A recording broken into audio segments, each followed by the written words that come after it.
Hello, Crash here. In this video, I'm going to be showing you how I do my YouTube thumbnails. I'm not going to be showing you how to use the graphics program. There's plenty of videos out there. This is what this is about. It's how I set up and manage and come up with the ideas for my YouTube thumbnails. And hopefully you can gain something from this and it'll help you make your thumbnails. So for thumbnail size, I always go the same size as my videos. I do my videos at 1080p, so my thumbnails are 1920 by 1080. I also start with a completely blank slate, not white background, black background, whatever. I mean transparent background, because if I start with a white background or black background, I tend to lean towards a light or dark theme, and that's not where I want to start. Where you should start is a color theme. Overall, before you do any design work, think of a color theme, something that you not only want to use on YouTube, but everywhere else as well. Twitter, kind of branding. So pick your color theme carefully because it's a really good idea to use it across all of your networks. Once you've decided on a color theme, the next thing is to decide, okay, what aspect of my thumbnail do I want to have exactly the same on every single thumbnail that I do? What is going to make people realize, hey, that's Crash's thumbnail? So what I do is I have an avatar that I throw up in the top right corner, and that goes on every single thumbnail, no matter what. Just remember, it doesn't have to be just one thing that stays the same on every thumbnail, but also don't overcrowd it. For me, another thing that I always have on every single thumbnail is my clan tag at the very bottom centered. That way I represent my clan on every single thumbnail as well on every single video. Another thing I do is keep all of my titles looking very similar, not exactly the same, but close.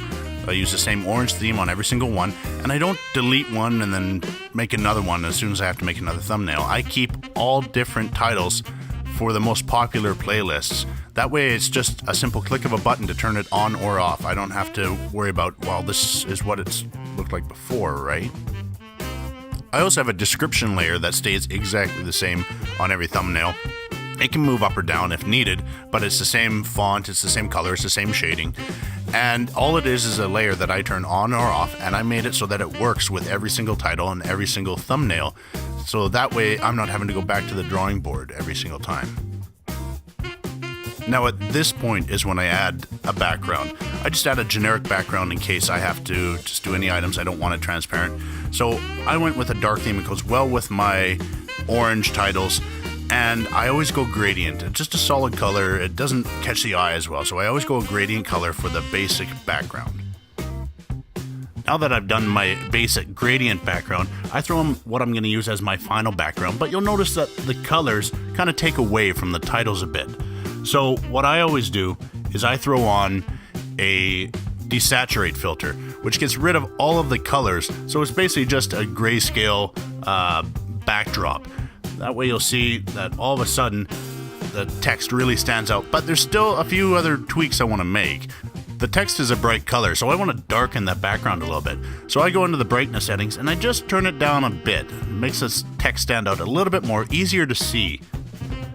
And then after I do that, you still have some sharp edges, quite a bit of detail in the picture, and that takes away from the text. So I always add a little bit of a blur filter, just a little bit. Just enough so that the text still really stands out. It makes it look like the background's way in the distance and the text kind of right there in front of you. You can also add series-specific graphics. Like on my solo run videos, I have all the modifiers that are listed there. So I have a layer group that has all the modifiers in it, and I can turn that group on or off. I can turn on each individual modifier, move it around, adjust it to make it suit that particular video. And the final step before uploading your thumbnail, stand back and look at it.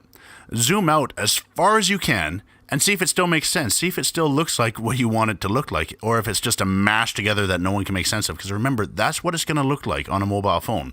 So zoom out all the way and check to make sure that it still looks fine. Thanks for watching. I've put some links to some common photo editors down in the description below. Go ahead and check them out. Some of them are free. They're more than good enough for making YouTube thumbnails, so give them a check.